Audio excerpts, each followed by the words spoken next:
Sunday വിഭവങ്ങൾ എന്തൊക്കെയാണെന്ന് നമുക്ക് കാണാം. ആദ്യം ചോറിനുള്ള വെള്ളം വെച്ച് അതിനുശേഷം കാപ്പിയൊക്കെ തയ്യാറാക്കി ബ്രേക്ക്ഫാസ്റ്റിൻ്റെ പരിപാടി കഴിഞ്ഞു. മീൻ കിട്ടിയിട്ടുണ്ട്. പാര മീനാണ് കിട്ടിയത്. ചോറ് നമ്മൾ തിളപ്പിച്ചിട്ട് തെർമൽ കുക്കറിലേക്ക് ഇറക്കി വെച്ചിട്ടുണ്ട്.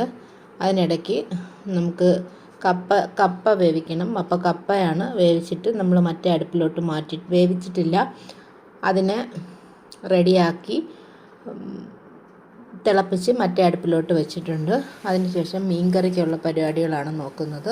മുളക് കറിയാണ് ഇന്ന് തയ്യാറാക്കുന്നത്. ഈ മീൻ കറിയുടെ റെസിപ്പി ഞാൻ ഒരുപാട് പ്രാവശ്യം ചാനലിൽ ഇട്ടിട്ടുണ്ട്.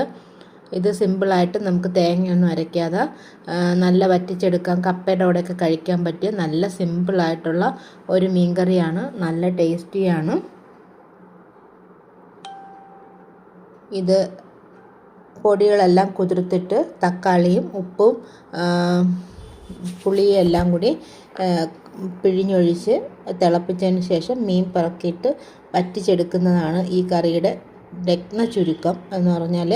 ഇത് ഞാൻ പലപ്പോഴും ഇട്ടിട്ടുണ്ട്. അതിൻ്റെ അളവുകളെല്ലാം പല വീഡിയോകളിലായിട്ട് ഇട്ടിട്ടുണ്ട്.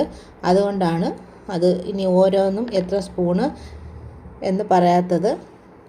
അത് കഴിഞ്ഞതിന് ശേഷം കറിക്ക് നമുക്ക് താളിച്ചൊഴിക്കണം. അതിന് വേണ്ടിയാണ് ഇതെടുത്തിരിക്കുന്നത്. അപ്പോഴേക്കും നമ്മുടെ കപ്പ റെഡിയായിട്ട് ഇറങ്ങിയിട്ടുണ്ട്. അപ്പം കപ്പയ്ക്കും മീൻ കറിക്കും കൂടി ഒരുമിച്ചാണ് കടുക് വറുത്തെടുത്തത്. അതിനുശേഷം കുറച്ച് മീൻ വറുക്കണം. അതിന് വേണ്ടി പുരട്ടിയെടുത്തതാണ്. ഇതിന് സ്പെഷ്യലായിട്ട് ഒന്നും ചേർത്തിട്ടില്ല.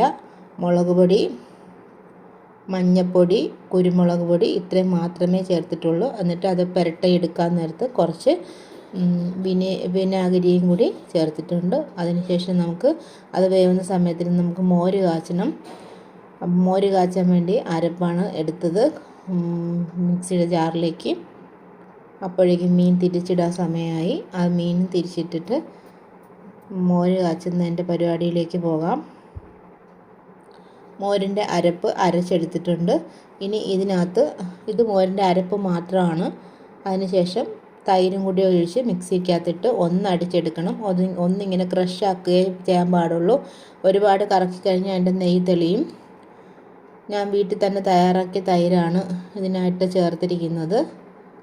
അപ്പം മോരും റെഡി ആയിട്ടുണ്ട്. അതിന് ഉപ്പിട്ട് ഒന്ന് ചെറുതായിട്ട് ചൂടാക്കിയതിന് ശേഷം നമ്മൾ അതിനും കടുവറുത്ത് ഇടണം.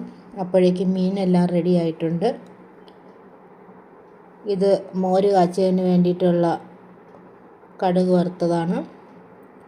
അതും അതിനകത്ത് ഒഴിച്ച് അപ്പോൾ അതും റെഡിയായി. ഇപ്പം മീൻ കറി റെഡിയായി, കപ്പ കറി വെച്ചത് റെഡിയായി, മീൻ വറുത്തത് റെഡിയായി, മോര് റെഡിയായി. ഇനി നമുക്ക് ഒരു മെഴുക്ക് വരട്ടിയാണ് വേണ്ടുന്നത്. മെഴുക്ക് വരട്ടി എന്ന് പറഞ്ഞു കഴിഞ്ഞാൽ ഇതിനകത്ത്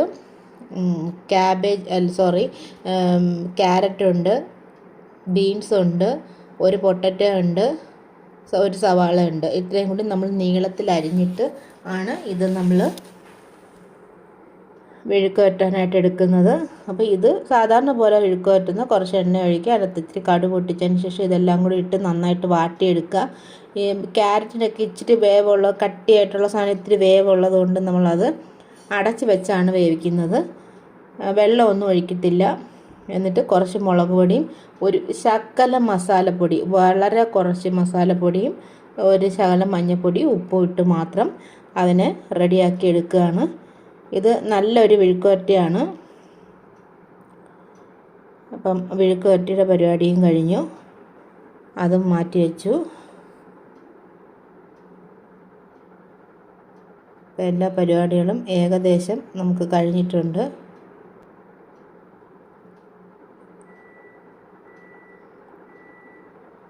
ചോറായി.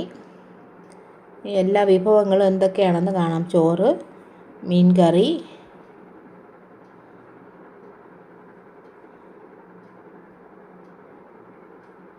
കപ്പ കറി വെച്ചത്. കപ്പ കറി വെച്ചതിൽ ഇച്ചിരി കടുക് വറുത്തൊഴിച്ചിട്ടുണ്ട്.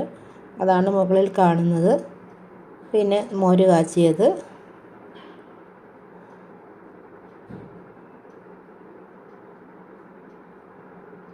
ഇനി അടുത്തത് മീൻ വറുത്തത്.